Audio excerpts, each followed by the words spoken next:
नमस्कार मित्रों, एक बार मैं फिर से स्वागत करती हूँ अपने चैनल पर तपस्या योग पे। मैं प्रियंका शर्मा।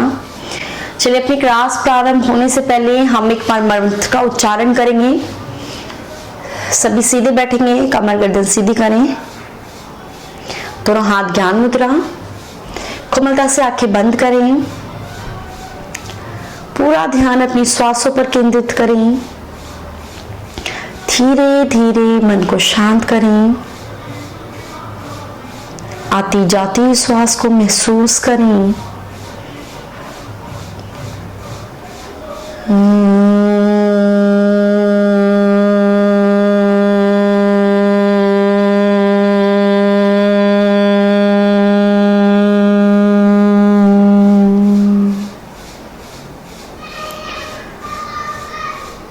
असतो मा सद्गमया तमसो मा ज्योतिर्गमया मृत्योर्मा अमृतं गमया।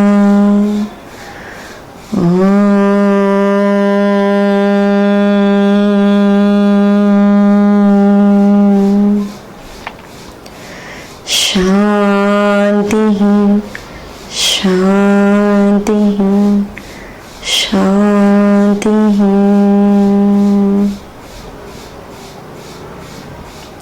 पूरे हथेलियों का स्पर्श अपने मुख पर लगाएं। धीरे धीरे कोमलता से आंखें खोलें। सभी वापस आएंगे। आज हम बात करेंगे पतंजलि योग सूत्र में चित्त की वृत्तियों के विषय में। मैं पहले भी एक वीडियो में मैं चित्त की वृत्तियों के विषय में बता चुकी हूँ। चित्त की वृत्तियां क्या होती है, चित्त क्या होता है, वृत्ति क्या होती है। वृत्ति क्या होती है? हमारी भावनाएं, हमारे विचार। चित्त क्या होता है? हमारा मन। हमारे मन में जो उथल पुथल चलती रहती है, जो विचार चलते रहते हैं, जो हमारी भावनाएं चलती रहती है। जैसे एक समुंदर होता है, हम उसे ऑब्जर्व करते हैं ऊपर से कि बहुत ज्यादा तरंगे हैं, लहरें हैं, ऊपर उठ रही हैं, जा रही है, अशांत दिखता है हमें। और नीचे जितना ही हम उसके गहराई में जाते हैं उतना ही वो शांत होता है।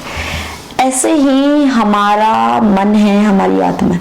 हम ऊपर से हम बहुत अशांत दिखते हैं, हम बहुत चंचल दिखते हैं, हम रजस गुण प्रधान दिखते हैं, लेकिन धीरे धीरे जब हम अपने अंतर आत्मा को पहचानते हैं, हमारी मन, हमारा चित्त एकदम शांत होता है, सत प्रधान होता है। तो आज हम इसी विषय में बात करेंगे।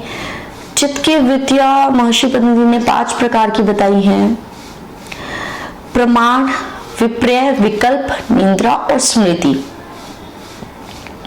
इनको इन्होंने 2 भागों में डिवाइड किया, क्लिष्ट और अक्लिष्ट। हर वृत्ति क्लिष्ट होती है और अक्लिष्ट होती है। क्लिष्ट कौन सी होती है? जो आपको अंधकार की ओर लेकर जाए, जो अविद्या की ओर लेकर जाए, जो आपको सांसारिक लोभ, मोह, माया की ओर लेकर जाए, जो राग और द्वेष की ओर लेकर जाए। और क्लिष्ट कौन सी होती है? सुखदायी।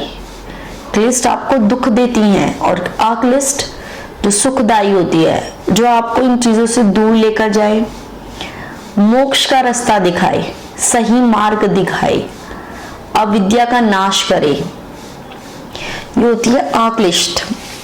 अब सबसे पहले हम बात करेंगे प्रमाण क्या होता है। वो यथार्थ ज्ञान जिसमें हम सत्य तक पहुंच सके, वो होता है प्रमाण। प्रमाण के महर्षि पतंजलि ने 3 प्रकार बताए हैं: प्रत्यक्ष, अनुमान और आगम। प्रत्यक्ष क्या होता है? प्रत्यक्ष वो होता है जब हम अपनी इंद्रियों से जो हमने देखा सुना वैसा ही ग्रहण किया और वैसा ही प्रस्तुत किया। और या फिर प्रत्यक्ष, जैसे आप मेरे सामने उपस्थित हो या मैं आपके सामने उपस्थित हो, इसको प्रत्यक्ष कहते हैं।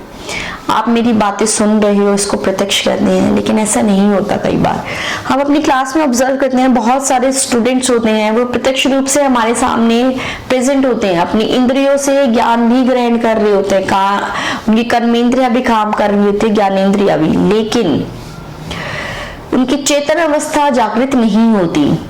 अब इसमें महर्षि पतंजलि क्या कहते हैं प्रत्यक्ष एक यही नहीं होता कि आप प्रत्यक्ष रूप से प्रेजेंट हो, जिसकी चेतन अवस्था भी जागृत होती है उसको भी प्रत्यक्ष रहते हैं। जैसे कि कुछ साधु संत होते हैं, उनकी चेतन अवस्था बहुत जागृत होती है, वो यहाँ फिजिकली प्रेजेंट है, लेकिन दूर जो संसार में क्या घटना घटित हो रही है वो अपनी चेतन अवस्था द्वारा बता देते हैं कि वहां यह घटना हो रही है।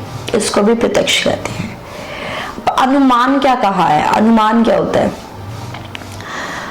अनुमान होता है जो भी घटना घटित हो रही है उसके पीछे कुछ ना कुछ रीजन होता है, कुछ ना कुछ तर्क होता है, कुछ ना कुछ लॉजिक होता है। जैसे कि कहीं आग जल रही है या कहीं धुआं आ रहा है तो आग जरूर लगी होगी, ये हमने अनुमान लगाया। अगर तर्कपूर्ण अनुमान होना चाहिए, ऐसे नहीं कि आप कुछ भी बात कर रहे हो बिना हाथ पैर टांग की। अनुमान का अर्थ है कि आप जो भी बात करें वो तर्कपूर्ण होनी चाहिए। अब जैसे कि जो हमारी सृष्टि चल रही है, हम सभी को पता है ये तर्कपूर्ण है कि इसके पीछे कोई ना कोई सर्वोच्च पावर, सुप्रीम पावर है एक, ये तर्कपूर्ण पार्ट, ऐसी सृष्टि नहीं चलेगी, तो इसको कहते हैं अनुमान। फिर हम बात करें आगम। आगम क्या होता है? जब आप प्रत्यक्ष रूप से अच्छे गुरुओं से अच्छी शिक्षा ना ग्रहण कर पाओ तो उनके कहे हुए वचनों को अपनाएं, उनकी कही हुई पुस्तकों को पढ़ें, उनके विचारों को अपने जीवन में अपनाएं, उसको कहते हैं आगम। जब आप पुस्तकों का अध्ययन करते हैं या जैसे कि स्वामी विवेकानंद थे, उनके कहे हुए विचारों पर आप चलते हैं, उसको कहते हैं आगम। अच्छे गुरु से शिक्षा का पालन करना। फिर हम बात करेंगे दूसरा, चित्त की वृत्ति दूसरी ओर से विपर्य। विपर्य क्या होते हैं? मिथ्या ज्ञान। ये दोनों प्रकार की होती है। जैसे कि मिथ्या ज्ञान क्या होता है? Wrong knowledge. रॉन्ग नॉलेज क्या है? जैसे कि अंधेरे में आपके पैर में कोई रस्सी आ गई, रस्सी दिखी आपको और आपने उसको क्या समझ लिया? सांप। क्या हुआ? ये मिथ्या ज्ञान है। जो क्या करती है, ये क्या होती है? तमस गुण प्रधान होती है और ये आपको अंधकार की तरफ लेकर जाती है, रॉन्ग नॉलेज की तरफ लेकर जाती है। जो आपको गलत ज्ञान की ओर लेकर जाए वो क्या हुई? क्लिष्ट। और जो आपको अंधकार से प्रकाश की ओर लेकर जाए वो वृत्ति कहाँ? वो होती है अक्लिष्ट, सुखदायी। फिर हम बात करेंगे, पहले हमने बात करी प्रमाण, फिर हमने करी विपर्य, फिर अब हम करेंगे विकल्प। विकल्प क्या होता है? शब्द मात्र से ही आप जिसकी कल्पना कर लेते हो उसको कहते हैं विकल्प। जैसे कि मैं आपको कोई कहानी बता रही हूं, मैंने कहा हाथी, ये शब्द मात्र है, ये हाथी जैसे ही मैंने बोला आपने उसकी कल्पना कर ली और हाथी के बदले उसका आपको विकल्प भी मिल गया कि आपको हाथी जैसा फील हो गया। मैंने कहा आप रसगुल्ले खा लीजिए, रसगुल्ले तो आपके सामने है नहीं, शब्द मात्र से आपने कल्पना की और एज अ विकल्प जैसे आपको ऑप्शन मिल गया और आपने उसको खा लिया, तो ये क्या हुआ? विकल्प। अब जो कल्पनाएं आप शब्द मात्र से जो आपको सुख प्रदान करती हैं वो कौन सी होती है? अक्लिष्ट। और जो आपको दुख प्रदान करती है वो होती है, जिन चीजों का आप कल्पनाएं करती हैं जो आपको दुख प्रदान करती है वो होती है क्लिष्ट। फिर हम बात करते हैं निंद्रा। निंद्रा क्या होती है? निंद्रा सभी जब सोने से पहले जब आप विचार जो आपके मन में आ रही होती हैं, विचार सभी के मन में आते हैं जब आप आकाश तत्व, जैसे आकाश खाली है ऐसा ही आपके जब आपके सोने से पहले ऐसी ही आपकी निंद्रा होनी चाहिए। जब आप उठो एकदम आलस्य से रहित उठो, तमस गुण की कोई प्रधानता नहीं होनी चाहिए, आपके शरीर में एक सुफुर्ती होनी चाहिए, किसी भी प्रकार के विचार ना चले। जब आपके मन में विचार चलते हैं जब आप सोने से पहले, उसको क्या कहते हैं?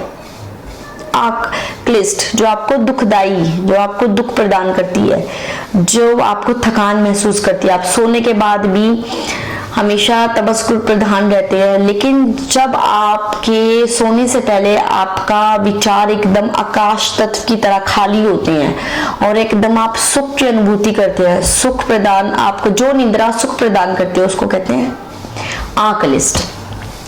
फिर हम बात करेंगे स्मृति। स्मृति क्या होती है?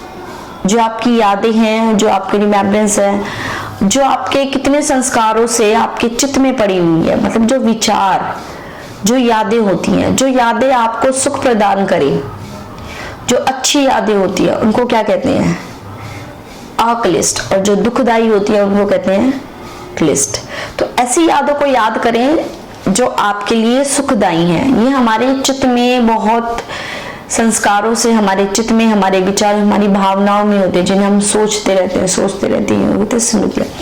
इस प्रकार से महर्षि पतंजलि जी ने 5 प्रकार की चित्त की वृत्तियां बताई। इनको अगर आपका क्वेश्चन जैसे नेट के एग्जाम में 1 से 2 बार पूछा गया, ये सीरीज से पूछी जाती है, आपको हमेशा इनकी सीरीज पता होनी चाहिए। प्रमाण, विपर्य, विकल्प, निद्रा, स्मृति, ये चित्त की 5 प्रकार की वृत्तियां हैं। फिर मिलेंगे हम एक नए टॉपिक के साथ। यहीं पर आज क्लास का समापन करती हूँ मैं। धन्यवाद, और प्लीज मेरी वीडियोस को सपोर्ट करें, शेयर करें मेरे चैनल को। जो भी आपको मेरी वीडियोस पसंद आए इसको लाइक करें, पसंद ना आए तो उसको अनलाइक करें। धन्यवाद। मेरी तरह इसी तरह मुस्कुराते रहें, हंसते रहें।